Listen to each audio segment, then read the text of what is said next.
This reading is for entertainment purposes only. This is going to Divine Feminine and the Divine Masculine Collective for July 6, 2026. So let's start with Divine Feminine.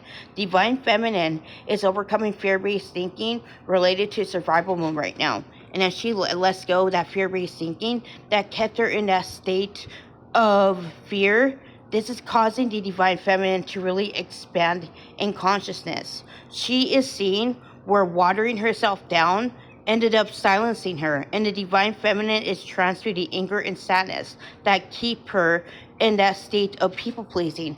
As she uncovers the people pleasing trauma that causes her not to trust love, the Divine Feminine is unlearning that need to manage everybody's emotion and smooth up her relations. She is making waves right now. She is no longer dimming her light in order to accommodate others' wrongdoing. She is really speaking her truth right now, and this is causing the Divine Feminine's throat chakra to open up. I am seeing that the Divine Feminine is still going through root chakra activations, and as she goes through these root chakra activations, she's letting go of the foundation of the false self that her life was built upon. The Divine Feminine is coming home to self, and she is letting go of that need to be socially acceptable. She is letting go of that need to be the one that always fixes everybody else's problems. She is killing the codependency that kept her in that state of overgiving, oversharing, and also dimming her light. The Divine Feminine is no longer resonating with not taking up space.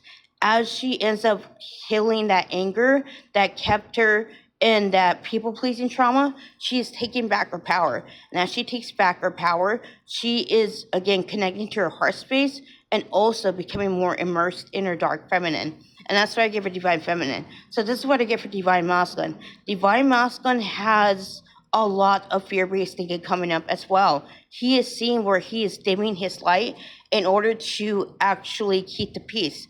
The Divine Masculine is unlearning that trauma response of keeping the peace. And as the more he ends up unlearning that, the more he sees where he's been sacrificing himself in order to placate others. The Divine Feminine at this moment in time is on the Divine Masculine's mind. And as he ends up reflecting on what is holding himself back from really speaking his truth to her, the Divine Masculine is seeing that in some ways he still is dimming his light in order to not alienate anybody, in order not to trigger anyone. He is addressing that codependency trauma that keeps him from speaking his truth completely. The Divine Masculine is also clearing conflict, a fear of conflict right now.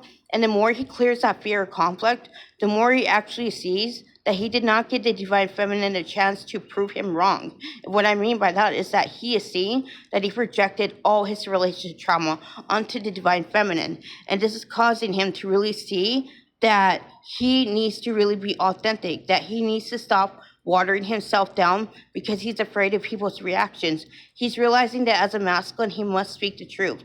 And because of that, that's how we'll be able to have conflict. So he's no longer shrinking himself in order to accommodate others. He is speaking his truth, regardless if it feels like threatening or not, because he's unlearning that need to keep himself small. As he works through his nervous system, he is getting ready for yet another quantum leap. And that's what I give for Divine Masculine. If you haven't already, like this video, subscribe to my channel. I post updates about twin flames often. If you want to book a personal reading with me, you can DM me, or you can reach me on my calendar link on my page. I will see you another time. Namaste.